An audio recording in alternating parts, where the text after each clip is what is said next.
उत्तर प्रदेश के फतेहपुर जिले में सोमवार को कांग्रेस प्रदेश अध्यक्ष अजय राय ने दलित उत्पीड़न की बढ़ती घटनाओं को लेकर योगी सरकार पर तीखा हमला बोला। वह सदर कोतवाली क्षेत्र के तुरावली पुरवा गांव पहुंचे, जहां उन्होंने मृतक हरिओम वाल्मीकि के परिजनों से मुलाकात कर उन्हें सांत्वना दी। इस दौरान अजय राय ने हरिओम की 13वीं कार्यक्रम में शामिल होकर दिवंगत आत्मा की शांति के लिए प्रार्थना भी की। परिजनों से मिलने के बाद मीडिया से बातचीत में अजय राय ने कहा कि उत्तर प्रदेश में कानून व्यवस्था पूरी तरह ध्वस्त हो चुकी है और दलितों, पिछड़ों व गरीबों के साथ लगातार अन्याय हो रहा है। उन्होंने आरोप लगाया कि योगी सरकार में न अपराध रुक रहे हैं और न ही पीड़ितों को न्याय मिल पा रहा है। प्रदेश में जंगल राज कायम है और पुलिस प्रशासन केवल सत्ताधारी नेताओं की सुरक्षा में जुटा है। कांग्रेस प्रदेश अध्यक्ष ने भाजपा पर तीखा हमला बोलते हुए कहा कि भाजपा सरकार केवल चुनावी सरकार बनकर रह गई है।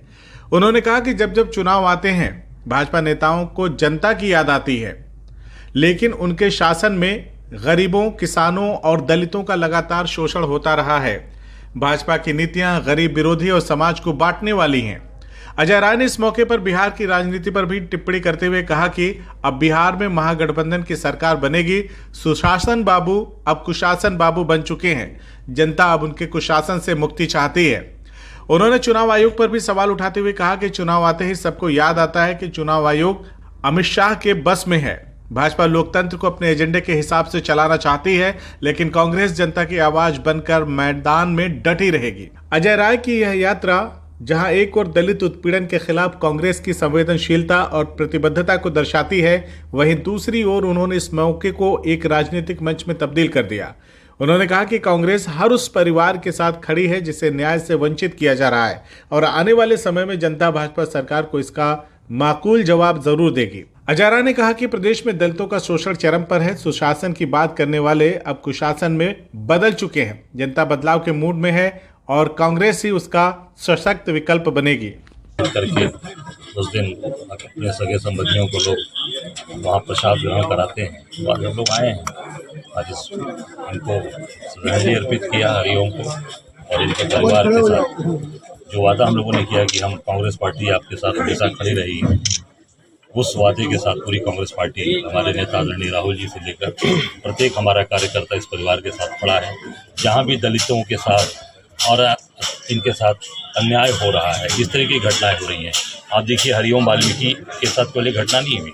हरिओम वाल्मीकि के साथ घटना घटती है रायबरेली में। उसके बाद अभी कानपुर के अंदर, लखनऊ में एक दलित को पेशाब चटवाया आरएसएस के लोगों ने। एक दलित वहाँ पर भी एक रामपाल रावत को उसको पेशाब चटवाए गए। ये क्या काकोरी के अंदर, ये क्या है? ये लगातार अभी एक दलित बिटिया ने आत्महत्या कर लिया कानपुर में 6वीं मंजिल से कूदकर, वो भी संख्यवार दलित। ये पूरी तरीके से सरकार दलित विरोधी है और दलितों की पूरी तरीके से ये सफाई करने पर लगी है, पूरी तरीके से इसको साफ करना। सर, बिहार चुनाव के लिए देखिए सर, अब चुनाव आ गए तो सारी चीज़ें लोग बोलेंगे, डायरेक्टर भी बोलने लगेंगे। अभी आप एक चीज़ और अभी सुना होगा आपने कि अमित शाह जी बयान दे रहे हैं, बोल रहे हैं, भाषण दे रहे हैं कि पहले 6 चरण में चुनाव होते थे, 8 चरण में होते थे, अभी 2 चरण में हो रहे हैं। आप हमारी सरकार बनवाइए, हम 1 चरण में चुनाव करा देंगे। इससे ये साबित हो रहा है कि चुनाव आयोग पूरी तरीके से उनके बस में है। वो जो चाहेंगे वही चुनाव आयोग करेगा, जो चाहेंगे वही चुनाव आयोग से कराएंगे। इसे जो राहुल जी बोल रहे हैं कि चुनाव आयोग पूरी तरीके से इनके साथ मिला है, मिलकर काम कर रहा है। अमित शाह ने वो आज बोलकर दिखा दिया कि हमारी सरकार बनाओ, चुनाव आयोग तो मेरे पॉकेट में है, हम जो चाहेंगे वो करेंगे। CIB इंडिया न्यूज की सभी खबरों को देखने के लिए लाल रंग की बटन को दबाकर चैनल को सब्सक्राइब जरूर करें, घंटी जरूर दबाएं ताकि हमारी सभी खबरों के नोटिफिकेशंस आप तक पहुंचते रहें।